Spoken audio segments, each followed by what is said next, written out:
Hello student, welcome to my YouTube channel Rohit academy. Student, आज हम इस वीडियो में आप लोगों को बताएंगे कक्षा 12 का आप लोगों का सब्जेक्ट है हिंदी है। प्री बोर्ड परीक्षा 2024 का ये पेपर है। अभी जनवरी में ये पेपर अभी तत्काल हुआ है और ये पेपर आप लोगों के वेरी इंपॉर्टेंट है। अगर आप लोगों के स्कूल में प्री बोर्ड का पेपर नहीं हुआ है तो ये पेपर आप लोग इसको ज़रूर देखिएगा। और 22 फरवरी को जो आपका पेपर है उसके लिए भी वेरी इंपॉर्टेंट है। ये पेपर अगर तैयार कर लेते हैं तो 100 में 100 नंबर आप लोगों का कन्फर्म हो जाएगा, कोई नहीं रोक सकता।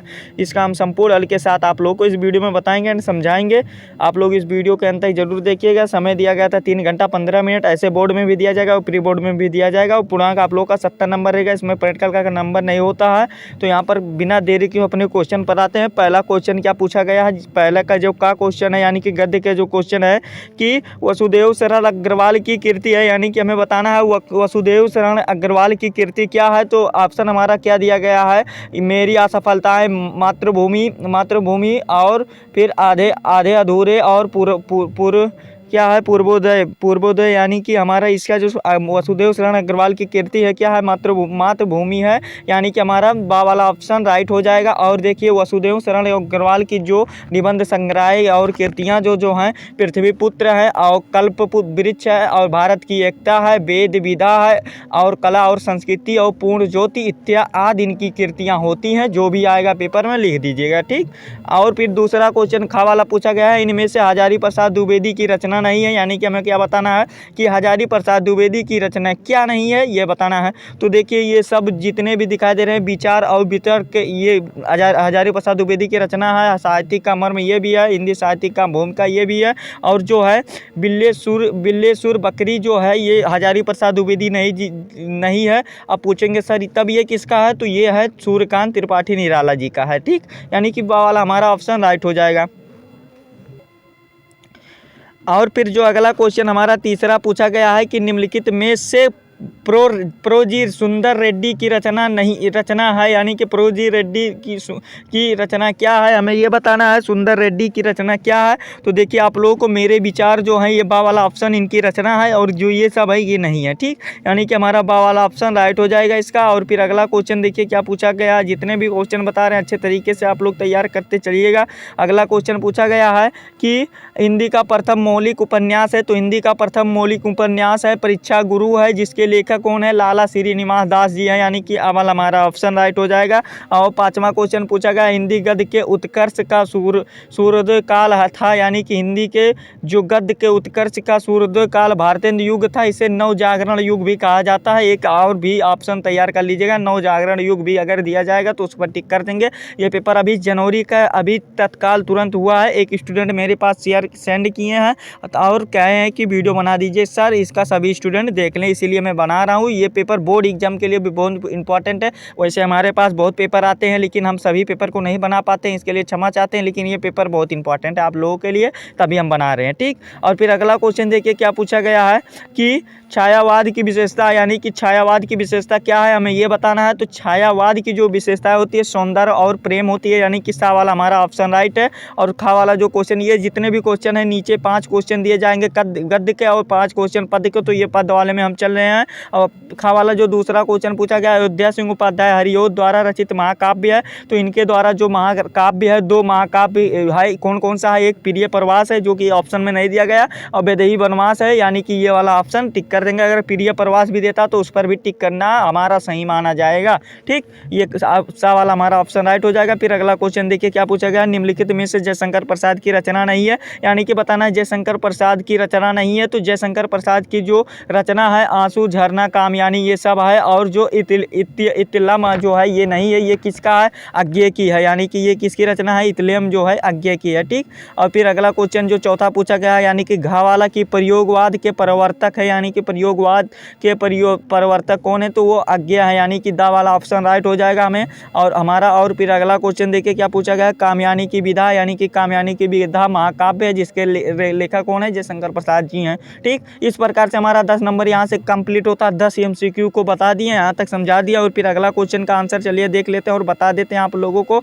जो तीसरा में पूछा गया है, क्या निम्नलिखित अवतरण को पढ़कर उन पर आधारित प्रश्नों का उत्तर दीजिए, यानी कि गद्यांश दिया गया 10 नंबर का क्वेश्चन रहेगा गद्यांश का, 10 नंबर पद्यांश का रहेगा, जो कि आंसर देना होगा।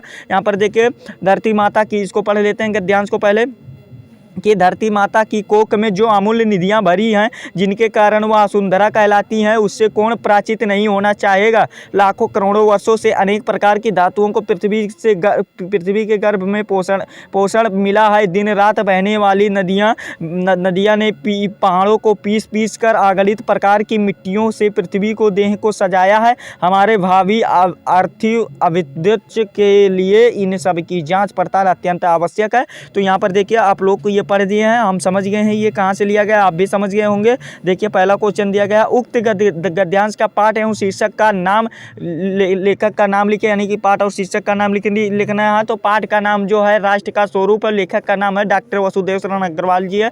2 नंबर हमारा क्वेश्चन कंप्लीट होगा, मतलब 2 नंबर आप लोग का फर्स्ट एक क्वेश्चन का कंप्लीट होगा, ठीक। और फिर अगला क्वेश्चन है, धरती को वसुंधरा क्यों कहा जाता है। वेरी इंपॉर्टेंट क्वेश्चन है, धरती को वसुंधरा क्यों कहा जाता है। चलिए बता देते हैं, इसका आंसर लिख दीजिएगा कि धरती माता की कोख में अमूल्य निधियां भरी हैं, जिनके कारण वह वसुंधरा कहलाती हैं। बस इतना ही लिख दीजिएगा। 4 नंबर टोटल हमारा कन्फर्म हो गया। और गा वाला जो क्वेश्चन पूछा गया है, किसने पृथ्वी को देह को सजाया, यानी कि किसने पृथ्वी को देह को सजाया है। तो इसका आंसर लिखिएगा, दिन रात बहने वाली नदियों ने पहाड़ों को पीस करके अगणित प्रकार की मिट्टियों से पृथ्वी को देह को सजाया है। ये भी हमारा 2 नंबर टोटल 6 नंबर यहाँ से कंप्लीट हो गया। फिर अगला क्वेश्चन क्या पूछा गया है, हमारे आर्थिक विकास के लिए क्या आवश्यक है, यानी कि हमारे आर्थिक विकास के लिए क्या आवश्यक है। तो इसका लिखिएगा कि हमारे आर्थिक विकास के लिए अधिक आय और अधिक कमाई आवश्यक है, ठीक। बस इतना ही लिखिएगा, कुछ ज़्यादा मत लिखिएगा। फिर अगला क्वेश्चन हमारा क्या है कि रेखांकित अंश की व्याख्या कीजिए। वेरी इंपॉर्टेंट क्वेश्चन है। तो रेखांकित अंश की व्याख्या या व्याख्या हेडिंग डाल देंगे, तो इसमें लिख दीजिएगा क्या, डॉक्टर वसुदेव शरण अग्रवाल जी कहते हैं। इस प्रकार से आप लोग बना कर लिख दीजिएगा, सिर्फ इतना ही लिखना, बना के इसका लिख दीजिएगा आंसर। आप लोग को टोटल 10 नंबर यहाँ से कंप्लीट हो जाएगा। अगर आपको ऊपर वाला नहीं आता है तो अथवा करके भी दिया गया, लेकिन ऊपर वाला हम बता दिए हैं आप लोगों को, आप लोग कर लीजिएगा। अथवा करके भी ये एक ऑफर में दिया जाएगा, देख सकते हैं आप लोग, ये वाला दिया गया। तो यहाँ पर देख सकते हैं ये वाला भी अथवा में दिया गया। तो जो आपको समझ में आएगा वो कर लीजिएगा। आप लोग को वैसे पहला ही चैप्टर वाला वासुदेव शरण अग्रवाल, इसमें इतने ही क्वेश्चन पूछे गए। ये था गद्यांश का। पद्यांश का जो दिया गया क्या, निम्नलिखित काव्यांशों में पढ़ करके उनका मतलब प्रश्नों का उत्तर देना, 10 नंबर का अथवा, इसमें भी अथवा करके दिया जाएगा। पहला जो दिया गया है, आजो लो जो ना मिले तो कहा हम तो तुम्हारे सब मोती कहावे, मेरो उराहानों है कुछ नाही, सबके फल अपने भाग पावे, जो हरिचंद भाई सो भाई, अब प्राण चले चाहे सांसों सुनावे, प्यारे जो हैं जग के यही रीत विदा के समय कंठ। ये भी इंपॉर्टेंट है, आप लोग इसको भी तैयार कर लीजिए। यहाँ पर देखिए वही सेम प्रोसेस वाला क्वेश्चन पूछा गया है। पाठ और पद्यांश का शीर्षक यानी कि संदर्भ में इसका बता देना और रचनाओं का उल्लेख कर देना है। और यहाँ पर सारे क्वेश्चन पूछे गए। रेखांकित अंश की व्याख्या नायिका के किस अभिव्यक्त हुई है, यहाँ पर सारे क्वेश्चन आप लोगों को दिखाए गए हैं। रस भी बता देना कौन सा रस है, आप लोगों को बहुत ही आसान क्वेश्चन पूछा गया। और जो दूसरा वाला पूछा गया अथवा में, ये वाला पूछा गया है कि समर्पण लो सेवा का सार, सजल संस्कृति से वह पतवार, आज से यह जीवन उत्सर्ग, इसी पर तल में विगत विकार, बनो संस्कृत के मूल रहस्य, तुम्ही से फैलेगी वह बेल, विश्व भर सौरभ से भर जाए, सुमन से खेलो सुंदर खेल। यहाँ पर देखिए सारे क्वेश्चन पूछे गए हैं। आप लोगों को पद्यांश का जो समझ में आएगा कीजिएगा। और देखिए अगला क्वेश्चन हमारा जो पूछा गया 5 नंबर का, कि निम्नलिखित में से किसी एक का जीवन परिचय देते हैं, उनकी कीर्तियों को प्रकाश डालिए। 5 नंबर हो जाएगा। हजारी प्रसाद द्विवेदी जी का और प्रोजी रेड्डी। और यही इंपॉर्टेंट आप लोगों के बोर्ड एग्जाम के लिए एंड पूरी प्री बोर्ड एग्जाम के लिए भी।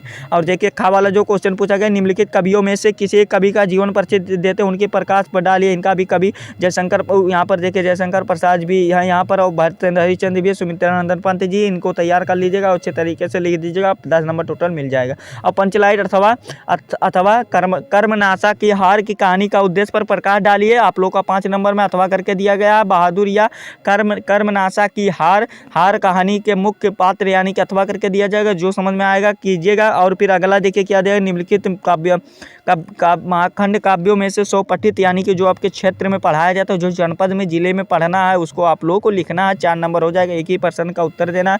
मुक्ति यज्ञ दिया गया है, मुक्ति यज्ञ वाला अगर आप लोगों को जिले में पढ़ाया जाता होगा, ये अनिवार्य होगा तो उसको कीजिएगा। और फिर सत्य की जीत है, फिर रश्मिरथी है, और फिर आलोक की वृत्त है, और फिर देखिए क्या है आगे भी देखिए त्यागपति है, और फिर श्रवण कुमार है। यही सब है जो आप लोगों को जिले में जनपद में होगा, इसको तैयार कर लीजिएगा अच्छे तरीके से। और फिर आगे क्या है देखिए कि निम्नलिखित में से अवतरण पर अवतरणों का संदर्भ और सहित हिंदी में अनुवाद कीजिए। 7 नंबर में है, ये दिया गया है, यानी कि संस्कृत का गद्यांश है, अथवा करके भी दिया गया है, जो आपको समझ में आएगा हिंदी में अनुवाद कर लीजिएगा। टोटल आप लोग को 7 नंबर मिल जाएगा। ये वाला भी देख सकते हैं। और यहाँ पर पद्यांश आ जाते हैं, खा वाला जो दिया गया है, यानी कि इसका भी अनुवाद करना हो, संदर्भ बता देना है कौन से चैप्टर से लिया गया। अथवा करके इसमें भी 2 दिए गए हैं, जो आपको समझ में आएगा वही वाला कीजिएगा। निम्नलिखित में से प्रश्नों का 2 प्रश्नों का उत्तर दीजिए, 4 नंबर ले लीजिए। संस्कृत में देना है, 3 क्वेश्चन आप लोग के ऑफर के तौर पर दिए गए हैं, ठीक।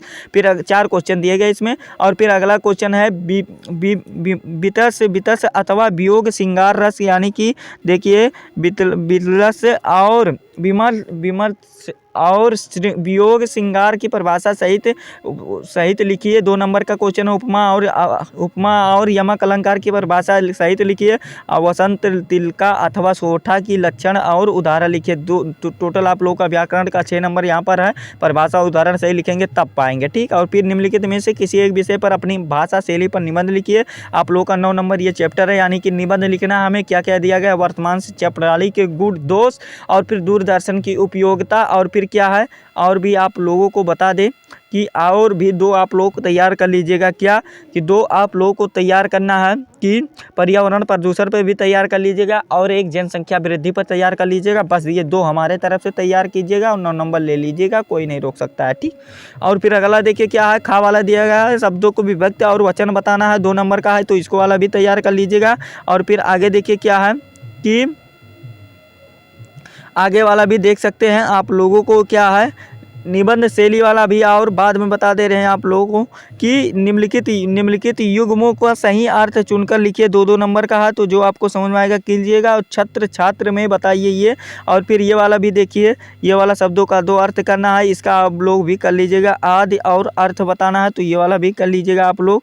ये संस्कृत के जितने भी क्वेश्चन हैं यहाँ तक आप लोग कर लीजिएगा अच्छे तरीके से। और संस्कृत वाला देखिए यहाँ पर दिया गया आप लोग को जो निबंध लिखना है आगे है, तो वही ये इसको भी आप लोग तैयार कर लीजिएगा अच्छे तरीके से। और फिर आगे जो दिया गया है क्या देखिए कि आगे जो दिया गया आप लोगों का ये निबंध वाला यहाँ पर है, वो वाला मत मानिएगा। नारी शक्तिकरण के वर संरक्षण की उपयोगिता पर लिखिए। और भारत के कंप्यूटर पर महत्व लिखा, और बदलती शिक्षा नीति और छात्रों का प्रभाव इस पर लिखिए। जो आपको समझ में आएगा कीजिएगा। 9 नंबर यहाँ से कंप्लीट हो जाएगा आपका, कोई नहीं रोक सकता है, ठीक। और यही आप लोगों का पेपर था। और ये पेपर आप लोग ये समान हिंदी कक्षा 12 का था। और ये पेपर एक स्टूडेंट हमारे पास भेजे हैं बहुत ही रिक्वेस्ट करने के बाद, और हम इसका वीडियो बना दिए हैं। और आप लोगों को बता दें, इसका हम संपूर्ण तरीके से बता दिए एंड समझा दिए हैं। आप लोगों को वीडियो कैसा लगा कमेंट करके ज़रूर बताइएगा। और हाँ, अगर आप हमारे चैनल पर नए हैं तो चैनल को सब्सक्राइब कर दीजिएगा, बेल आइकन को भी दबा दीजिएगा। और इस वीडियो को कक्षा 12 के जितने भी स्टूडेंट हैं उनके पास अधिक से अधिक ज़रूर शेयर कीजिएगा।